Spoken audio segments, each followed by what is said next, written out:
Ladies and gentlemen, welcome to yet another episode in the Business Spotlight here at Mwangaza TV. Today we are so excited and we are at Posh Spaces KE, and I'm telling you guys, today we have so much lined up for you. So prepare your comments, ask your questions.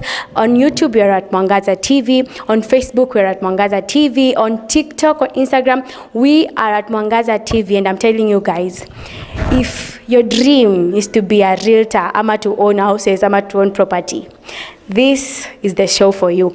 Leo, I am just bringing you everything about real estate, everything about construction and building, and we will be having amazing people.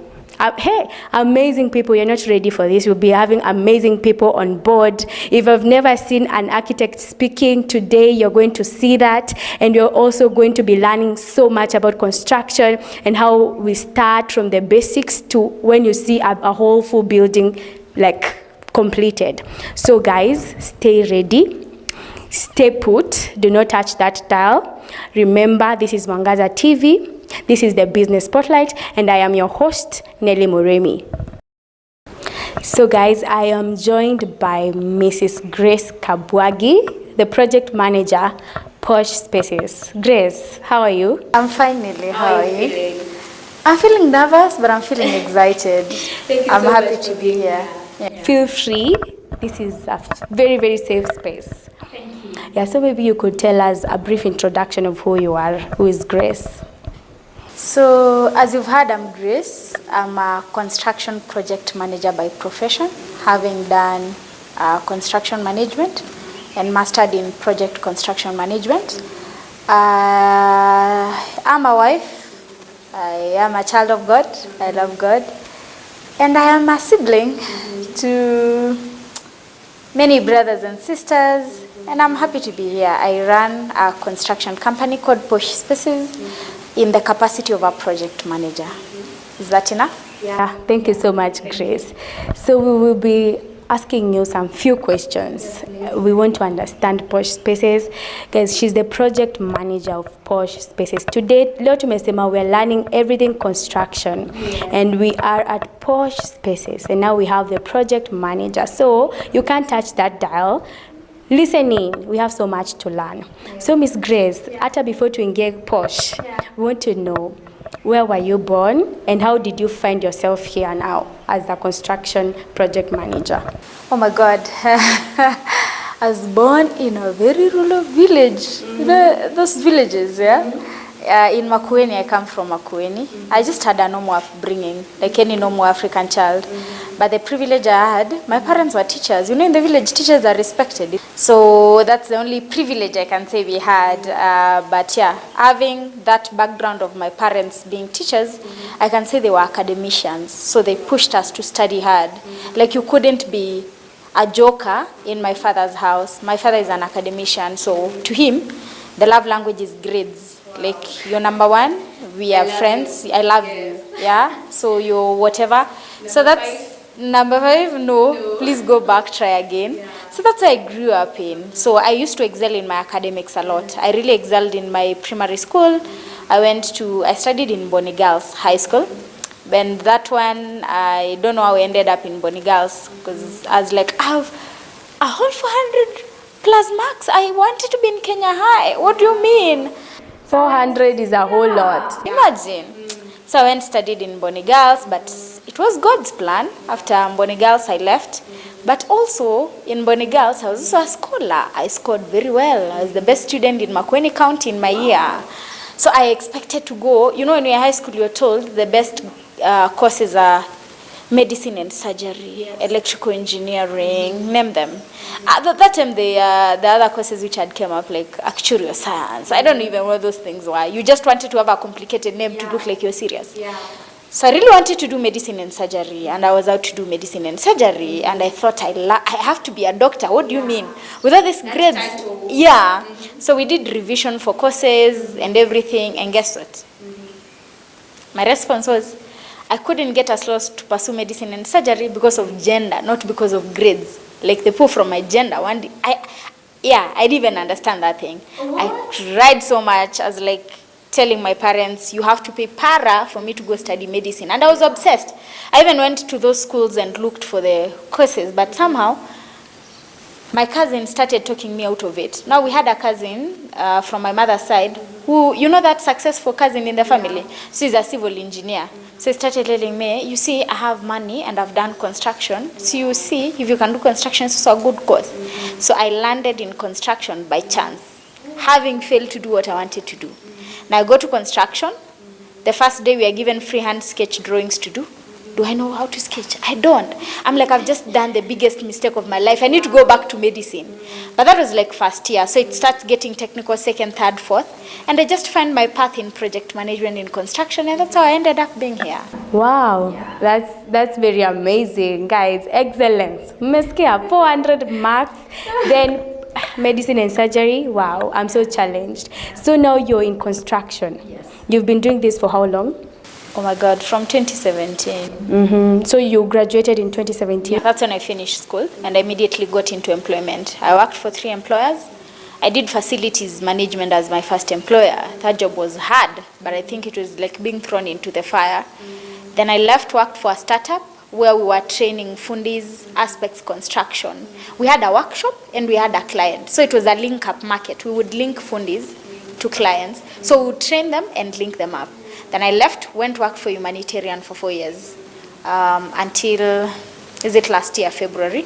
I was constructing hospitals, boreholes, community projects in a humanitarian setup, Kakuma, Dadaab, West Pokot, those places.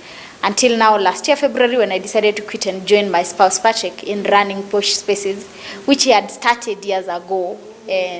But when I was quitting, I was not quitting to join him. I was quitting to chill. Until after chilling for a while, somehow I found a purpose and a role. Because I knew I'm quitting to rest and go back to employment and find another job. I've never seen myself outside employment. I thought I couldn't handle the pressure of bills are coming end month. I don't have stability. I always told my husband I cannot be an entrepreneur. All the best in your job. I need stability. So I always saw myself developing in the corporate world, working for the UN, global companies, until last year, and as God would have it, I joined Posh Spaces and I had so much satisfaction doing it. Wow. So you didn't start Posh Spaces together with your husband, you joined him? No, I joined him. He had started he worked for 2 years after school and he started his own company. So after I quit my work, I already found an existing infrastructure. I would say that was lucky for me because what was lacking in the company I knew was a PM. Project manager, and that's my strength. That's what I've been doing since I was employed. And what my husband would do, he would just design spaces and give people to construct. So I just came in and I just fit in the role so naturally. So I can't say I had a lot of hard work to do or a lot of getting to be known in the market or everything. I just stepped on someone's shoulder and that's how I propelled from there. And we see you're still here, so there's stability. How did you realize, by the way, there's stability even more than employment? I don't think there's stability more than employment, but there's satisfaction from what I'm doing. I have the freedom to choose the projects I want to do. I'm not doing them out of making the coin or making the money, but it's making real impact in a personal way, which I'm appreciating. So that's giving me a lot of satisfaction, knowing that I can put my hands on something which is meaningful, which makes sense to me, and the results are satisfying to see. So I think that's the greatest reward. It's not the stability. We all know the business economy in Kenya. Although for the children of God, we say our economy is heaven. We are not affected by the earthly economy, but So it's not out of the stability, because if the stability which keeps you there, you will never stay.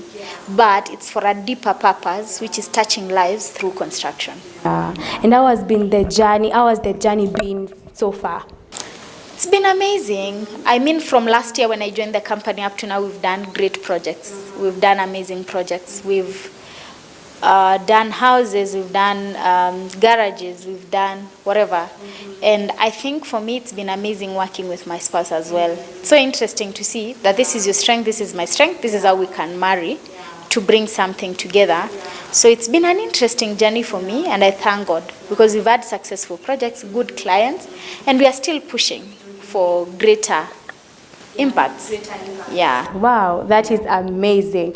And you've said working with your spouse. You know, so many people, when they hear that, they feel like, are you sure?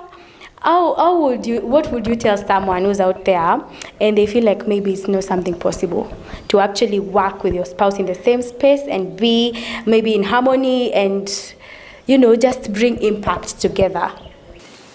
I think the fact that you married that person and you call them your spouse, that's even a bigger risk than what you are afraid of. I don't know if that makes sense. Like, So you're with someone you don't trust to work with, and you've trusted them with your life. But people have different temperaments. I think what I can say is it's possible, but define it. Because, for example, when I'm working with my spouse, what has made it easy, he knows his duties and my duties. Where you start, where you end, where I start, where I end. And the moment we leave the house, we are work partners. And I have to be held accountable for my work as he's held accountable for his work. So we defined roles early in terms of who should handle what, who should do what, who needs to handle what, who needs to go where. And that, I think, made everything flow a bit easy. And even him being my spouse is the greatest strength, because I'm sure he doesn't want me to fail, and I don't want him to fail. Yeah. So whatever I can come in to make sure he's successful in his role, I come in so naturally, because I'm like, it's my person and I want them to prosper. So it's been fun for us. We've never had a challenge working together, but I think it's because we always knew we got each other and we are friends. So, but outside marriage, we have roles which are governed by the company. We are employees of the company. We are spouses when we go home. So I think that helps marry things a bit together. Yeah. So guys, mmesikia, your spouse is your friend, work together. You're married couples in the house, outside you're employed to the company. I think that is so mind-blowing. And now onto our next question, the next question that I'd love to ask you. How did you know that now you've quit your job? Okay, I don't know if I should ask you this or I should ask your husband, but how did he know? I think amesema 2 years after employment, he started construction. Did he really see a gap ama aliingia tu akasema, okay, maybe I don't see a gap, but I'll just do this. This is what I want. How did he know there's a niche in this industry? Even when you two were studying construction, did you know there's actually a gap in this space? Maybe for someone who is even looking to do the same? I don't think so. Actually, we were doing a degree like every other Kenyan student who has finished Form 4 and being taken to university to make money. That's always the motive. Yeah. You just want to finish school and make money. So we never knew there's a gap we are coming to fill. And I think for him starting, I think I would say what worked for him, as a child, he always knew he wanted to be an architect. So even through high school, university, he knew he was coming to pursue architecture. Because he was telling me when they were playing games as children, they would be given the box to connect. He would always build a house. And he always knew he wanted to be an architect. So for him, I think he just followed his passion. Knowing what you want. Me, I would be injecting. God knew I wouldn't do that. I thank God that he frustrated that plan. Because it was just a thing in my mind. But right now, I think the gap we are feeling is a gap of professionalism and reliability. The construction industry has had so many bad stories. You can't find reliable people who can construct for you quality work. As you can see, this is one of our construction sites, by the way. Very neat, organized, done well. But we are accountable to the client and to God. We are stewards of the resources. So we find purpose in making clients comfortable to know you can trust us to deliver your dreams or to do whatever you want us to do for you.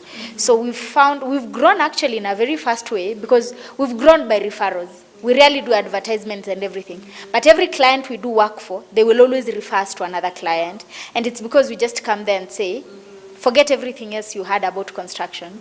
And since you don't know what you're doing, I don't want you to do a mistake. You can trust us and we will deliver you safely to your dream home. Mm-hmm. Yeah. Wow. And how do you ensure quality and safety in your construction? I think you've talked about trust, but also how do you make sure? I think in the second segment, Patrick is going to tell us about teamwork and the whole construction process. But you now, as a project manager, how do you ensure that everything is running smoothly? When maybe you're not on site, you know that things are going okay? So we've set up standard operating procedures. And one of the things we've set up is what needs to be done by who. We have a clear flow of the teamwork. And secondly, we hire quality. We would rather pay a foreman whatever amount they want, as long as we trust it's the right skill on site. We don't pay cheap on labor. We go for the best, which is quality. And even for us, I think, as I've said, the motive is not money. It's knowing you are a steward and you are accountable to the resources. So at the end of the day, I need to give you a quality job, because for me that gives me satisfaction to know that I stewarded that thing right, and to know that I have done well, not to you, but to my master in heaven, not even here on earth. So we have quality materials, we buy quality workmanship, quality workers, and we do accountability reporting daily. Like, we will follow up to know what was done. Is there a mistake? We've encouraged our team to communicate freely. You've done a mistake, communicate. The faster you communicate, the more we resolve it. And every sign of a mistake is that you are trying, you are attempting, you are learning. You will not be crucified. Sometimes it's painful because there are financial implications, but we also open to our clients. Every time there's a mistake or something has happened, we inform them. This happened, we are working to correct it this way, because we work on transparency. So we always encourage open communication to our team and staff, because these people who are on site are the ones who will know when something has gone wrong and they will not tell you. So we've created an environment of safety. We are a team, let's bring it together home. I want us to talk about material, yes, because I think most people, even me, I don't know the difference between what is the right material and what is the wrong one. Kama says we're in this construction, I wouldn't tell you the difference between Izimawe and the other. It's like, how, if I want to maybe major into construction, I want to build a house, how do I know the right material? How do I know where to go, where to start? I think in that case, hire a professional. I wouldn't say it's black and white. It's the same way when you're sick. You don't say, give me the sindano and tell me where to dunga myself. You get? It's the same way when you're in school. You don't tell the lecturer, just give me the books and... Yeah, I'll read myself. Leave the instructions in the lab, I'll come. But professionals in Kenya have not been trusted before. Okay, construction, the biggest risk is people think you can make a lot of money from construction, which is true. When you work well, you can make a lot of money. But sometimes that money motive, without the objectivity of the project, can sway you apart. So there are many quack materials. Also, the industry is not regulated. There are so many fake materials, fake cement. Even you can buy a 50 kg bag cement. You come way on site, it's 42 kgs. Who will you go to blame? So, and as a client, it's not your specialty. You just don't know. You need the right guidance to be guided on what to do and where to do. But for us in construction, it has come through experience. And the experience is you make a mistake once you learn. Because the best teacher in life is experience. You might read books. We read books in school. But it has taken, we've invested so much in knowledge.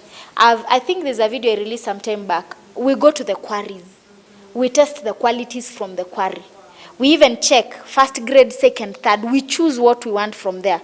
But you know, where the quarries are located, a client will not go to a quarry. Even your car will not get there. It's dingy. You have to go. But now through experience, you've gone. You've known even, we do a lot of market research, and it's through experience. Go buy these bars. You find they're not good. Know what's the best quality. So experience is the best teacher. But if you are a client, find a reliable source who can guide you in the right path. Yeah. Wow. That being said, as we wind up, Mrs. Grace, tell us the major challenge that you have faced as a maybe professional in this industry. I think amongst many professionals in this world, construction seems like the only profession where people think they can do it. Oh, so people never appreciate the value of having a professional in your project. And that said, they underpay. Yeah. Like if I come, I want to manage your project today and I tell you I'll manage for this amount, people will be like, CPR me, I can do it. Me, I can do it. Or I can go get farmer there. Yeah. He has said he will go get me the materials and even do it. But they don't realize there's a gap. Yeah. The amount of time, energy, and resources you save by just getting the right fit for your project is crazy. Yeah. But they'll realize the mistakes at the end, or they'll never realize it. Because sometimes you come and feel, I've seen even my friends, they're like, oh, I can do this thing on my own. And you go to site, like I visited a friend's site last week, I'm like, oh my God, like why is the work looking this bad? Yeah. But how can I help? But I don't know, because you didn't feel like would help. But to your eyes, because you don't even know what quality is, you think you've hacked and you think it's okay. So I think the problem we have is people appreciating professionals. Like if right now I tell you, Nelly, to pay a doctor appointment 5,000 for an hour session or a therapist, you will pay. Because I feel like I need it. You feel like you need it. So I feel like in Kenya, it's where everyone says, najua mtu cheaper anaweza fanya. It's one industry which is unregulated in construction. Najua mtu anaweza nipea na do less. Ama naweza jifanyia, sinu kugetu fundi na nimwage mawe, alafu ipande. Kwani mbona nakuhitaji? So the role of professionals has been greatly undermined. But for the few clients who appreciate it and put it up there, thumbs up. And for the others, it's time you just stop being everything for yourself. Just try. And I understand them. If for example, a client pays for a multi-story building and it falls down, they'll go back to the professionals. Why did I pay those professionals? People need to be held accountable. We have regulating bodies in Kenya which have come up at least to regulate professionals, give them licensing, give them guidance. But the courses we've done, like construction management, they are courses to make us professional contractors. So we can guide you into what you need to do in a regulated way, not the traditional way. I think that's a major challenge. And I also think that people need to be open-minded and know that times are changing. Because most people, especially from Ushago, we used to see they go and chimba that kinini, and then all of a sudden nyumba imepanda. And mumeshaingia. So people need to appreciate changing times, especially in Nairobi and in town, and even uko Ushago, because the times are changing. And I think professionalism is something that we have to uphold in every area. Because actually, as you have said, I think people wanadhani naezaenda hospitali because siwezi jidunga, but construction, mawe sini mawe kupanda. And I think what you've said is important. We grew up seeing our parents doing it. And there were no engineers, there were no quantity surveyors. Even these terms tunasikilili huku town. Our parents were doing it and the houses were not collapsing. But you realize now times are changing, you can't trust even quality of materials, and the modern construction methods we are going for also they are technical. You're not constructing the mud house, you're not constructing the brick house. And even traditionally, those fundis who used to do that were trained. There's a very rich architecture and construction in vernacular construction. Those people had to undergo training. That fundi you saw there, they underwent training in their own vernacular way. But right now we are living in the contemporary moment. Let's appreciate what the skills which come with it. Because someone who just knows thatch roofing, they will not know mabati roofing for you. And that's what we need to just appreciate. That with the kind of modernism we are going in, we need to tarry along with new professionals who understand what we are doing. What would you tell that lady out there who wants to major in this industry? Maybe and I feel, industry is only for men, something, just an encouragement to someone. I think believe in yourself. And as I said, when I finished school, I used to think I can be everything for everyone. Oh, you need a design. I did a unit on design, I can design for you. Oh, you need materials to be specified. Bring it on. You want this. And it used to weigh me down. Because I had never found my right footing. And I used to think I can do everything for everyone just to fit. But it got to a place where I knew I have strength in project management. I enjoy it. It comes naturally. And I decided, let me drop everything else around me and major in project management. So give yourself grace in knowing your strength. There's always that muddy path you have to walk in. It's never black and white, unfortunately. But give yourself grace. Do that mistake. Go do that task you realize you don't love, it's okay. Do another one tomorrow. You will eventually learn at your point. I normally think there's nothing like a men-dominated industry and a women-dominated industry. Know the value you offer. People pay for value, people don't pay for gender. True.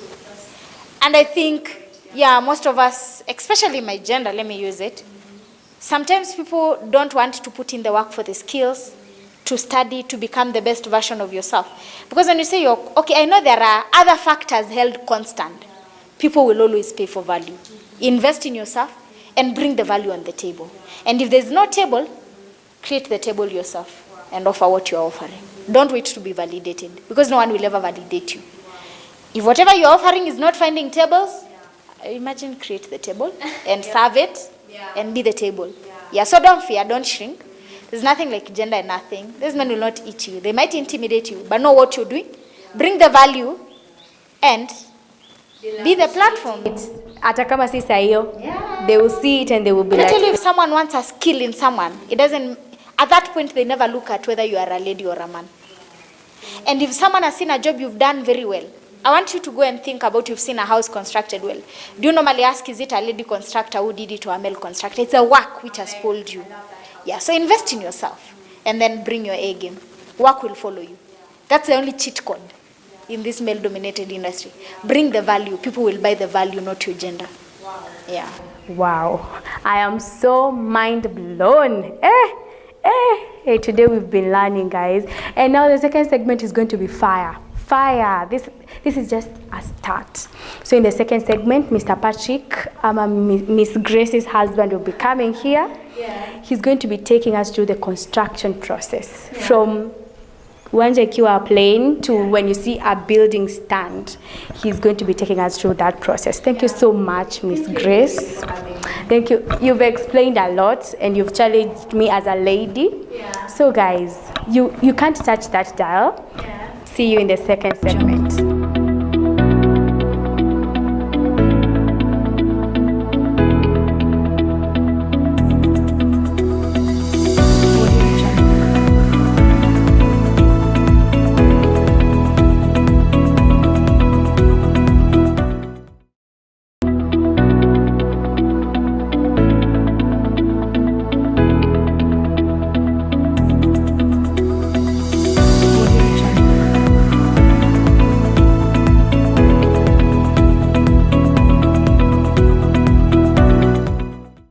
Thank you so much, my dear viewers, for staying with me until now. And I said earlier, we are in the second segment and we are joined by Patrick Kabwagi, who is an architect behind everything you see. We've shown you about Posh Spaces, and he's going to be showing us the process of getting a building to stand independently from scratch, from the drawing to everything. So Mr. Patrick, how are you? I'm fine, thank you.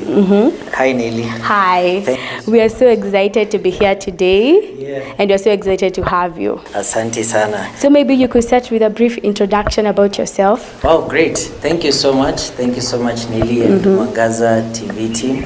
We are so grateful that you're here with us and you visited one of our sites in Tatu City, Oaklands. My name is Patrick Kabwagi. I'm an architect by profession and by extension also serve as a director at Posh Spaces, in charge of all consultations, architectural works, all the design works. That is my work per se. Yeah, with that said, that my major thing is just to take clients on what we do and help them to actualize and to see whatever vision they have. We help them to actualize it. We help them to bring that dream and that vision to life. That is what we do currently, and that is my role as an architect per se, to help them, whatever they see in their minds, to be able to capture them in paper and then eventually bring it to life when you come to site. Yeah, because where we are currently, this was a bare ground. Just a bare land like any other that are neighboring us, just bare land. We came here for the site visit, the client, and he told me of his vision. We had discussions with them because it is quite a long process. Yeah, it's quite a long process from the onset until this very moment that we are in. So I don't know if it is okay, probably I can take you through what we did in the architectural point of view. Yeah, so thank you very much. Where we started, there's something we call a client's brief. A client's brief is now his dream. What does he want to construct or to build? That's where we start from. So the client comes and tells me, for instance, I refer mainly in this project that we are in here in Tatu City. He told me that he wants a 4-bedroom maisonette, all en suite. Meaning that all bedrooms should have their own bathrooms inside. That was part of his brief. And then also he told me that in this 4-bedroom maisonette, I want a compact house, not a big one, an ambiguous house, because there are several bedrooms, there are several of this kind that we can make that they'll fit to the entire site. The entire site will be filled and you have no space. But you cannot take note, our site currently, the house has been fitted in one place. We have a backyard for the kitchen yard. We also have a garden at the front, 2 parking spaces. You can still do more parking spaces, a space for a gazebo that we'll do later.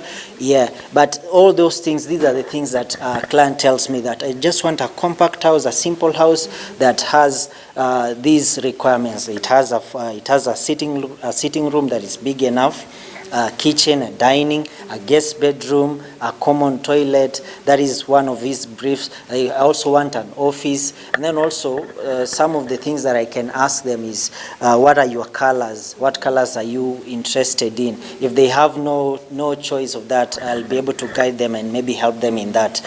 But once we finalized with the brief, getting to know the mind of the client and what they desire to construct, now I'll be able to go sit down with my team and also with myself, and then we were able to come up with sketches. These sketches, we call them concepts. What is guiding the flow of the house? We develop some sketches, some concepts, and then we share with the client for approval. So once the client gives an okay, we now do final drawings. These are the schematic drawings. Schematic drawings are the ones that we submit to the county for approvals, that is the county council. So in the county council, there are also requirements that are needed per se at that level.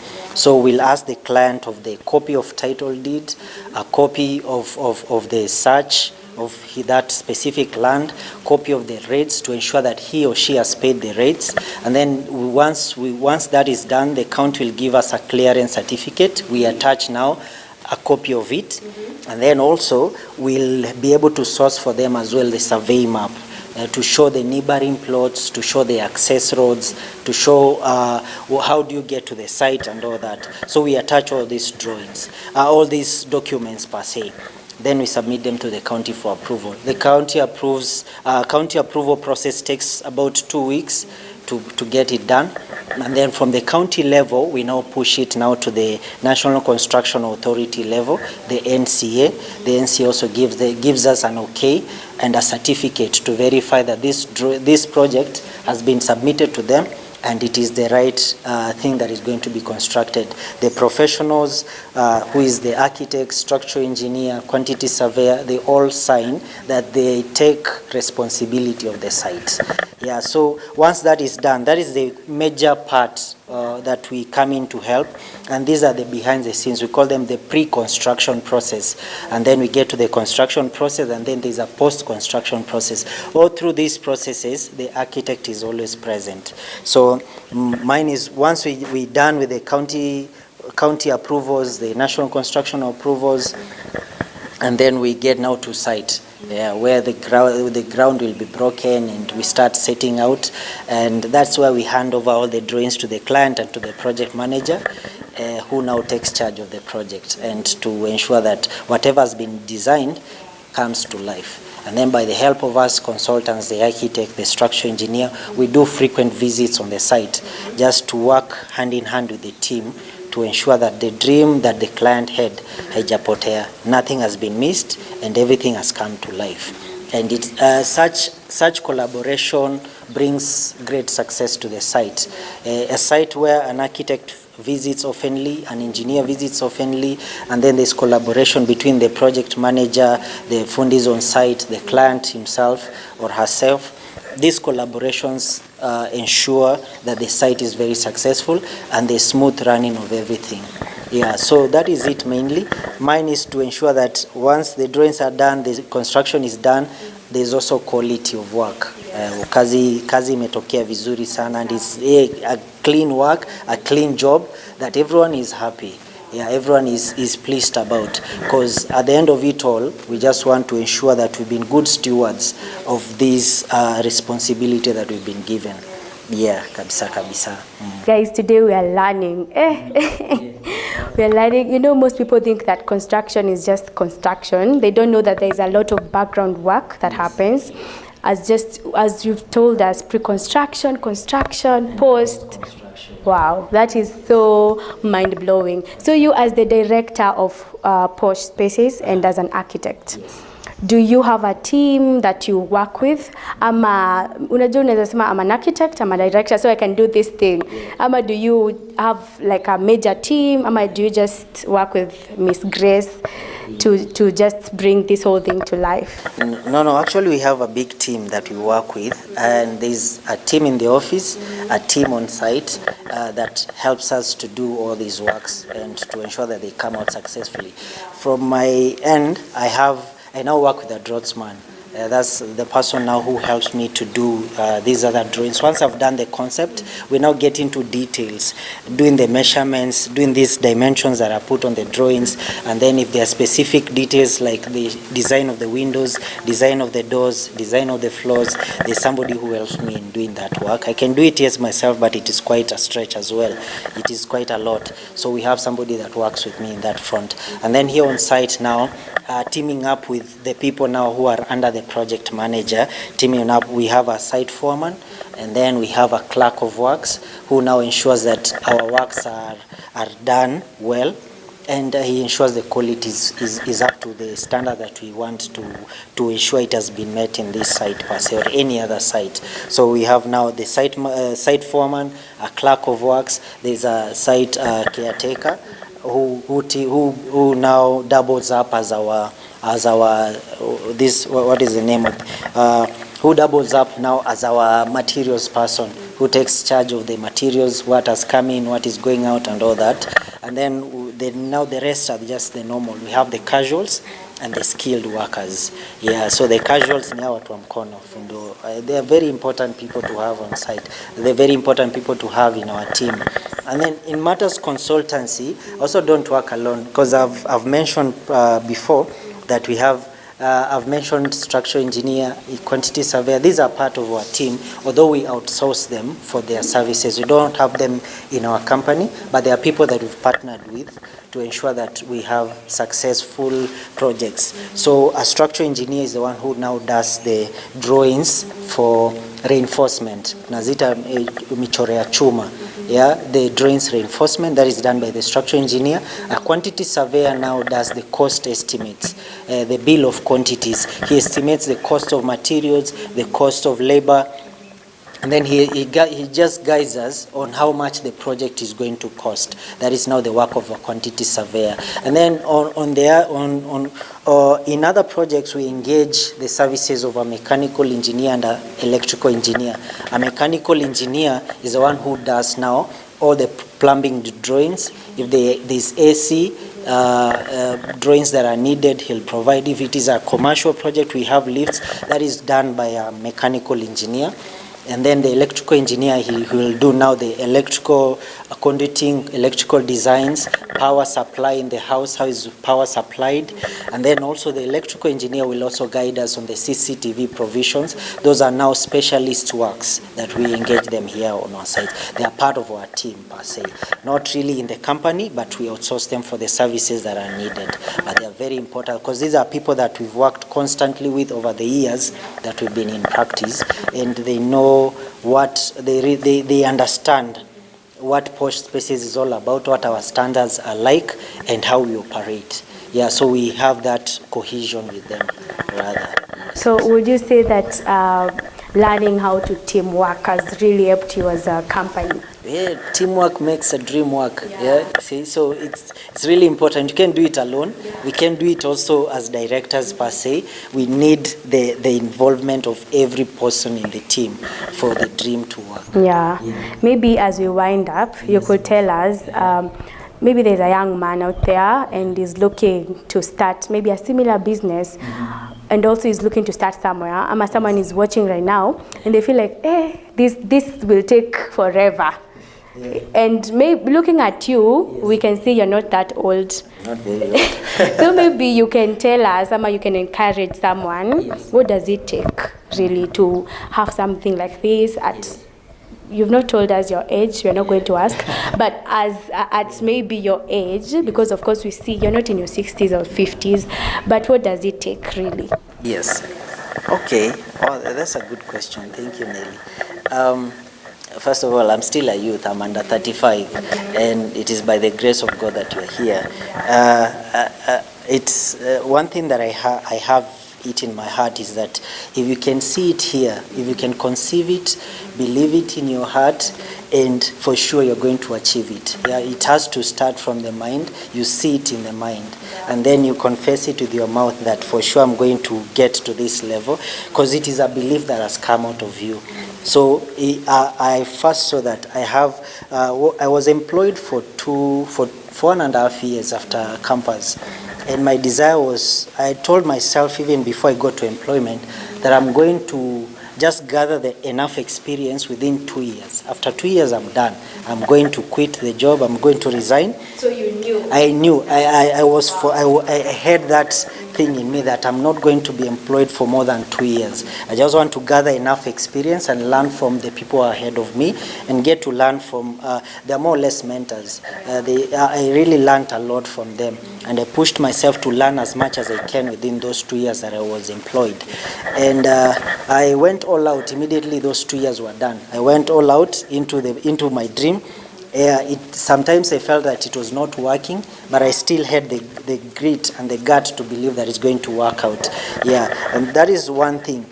Believe it in your heart so much, believe in your dream so much, because if you don't see it yourself, if you don't believe in yourself and you don't believe in your dream, nobody will also believe in you. So believe so much in yourself and all that. And then the most important thing is that we have the backing of God. We don't work alone.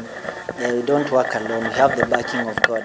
And if we can submit it to God. Proverbs chapter 16 verse 3 says, commit your plans unto the Lord. Yeah, you see, if you commit your plans and your desires to God, tell them, God, this is what I want. For sure, it's going to give you a great answer and a guidance to it per se. So we have the backing of God, who helps us in every step of way and in every path that we take. So dreaming is good, and then believing in God is also nice. The final thing is that I've said of dreaming, that is imagination, and then believing is faith, and then you trusting in God for guidance. That is also important. And finally is what we just talked previously, a teamwork. Ensure that you have people around you, people who are able to support you in your journey and to walk with you in your journey as well. Yeah, people who are also able to encourage you and to see that your work has come out successfully. Yeah, it's going to be an amazing thing for you to have all these things. You have yourself, you have God, and you have people. Yes. Amazing. Thank you so much, Mr. Patrick, for sharing with us so much knowledge. I feel so challenged even to believe in myself more and to envision everything that I want to achieve. And yeah, I think so far we have learned a lot. And maybe even as now your parting shot, Kabisa, I want you to tell them where we can find you.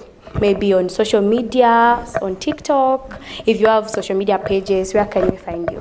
Working with my wife has helped me get into the socials. I wasn't a social media person. Yeah, I'm a Facebook generation guy. So for now, just on Instagram, Kabwagi Patrick, on Facebook as well, Kabwagi Patrick. That's it. But more or less about me, I fit it within Posh Spaces. So if you find Posh Spaces in TikTok, Instagram, and what else, Facebook as well. Yeah, Posh Spaces. You'll still, where Posh is, that's where I am as well. Yes. Yeah, so guys, thank you so much. This has been the director, Posh Spaces, Patrick Kabwagi. Thank you so much for staying.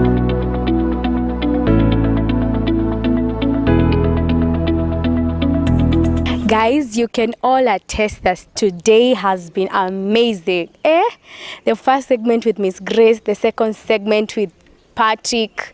Yani leo tumelearn a lot, and you will never get that kind of knowledge anywhere else except in the business spotlight. Tumefika mwisho wa show leo. Today being on Thursday, we are done. But remember, next week, same place, same time, we will be bringing different guests in different fields in the business industry, in the marketplace, and I can't wait to see you. So what I'm saying is we have a limited offer, very limited. Maybe you want us to come to your business the next time, or you want us to feature you in the business spotlight.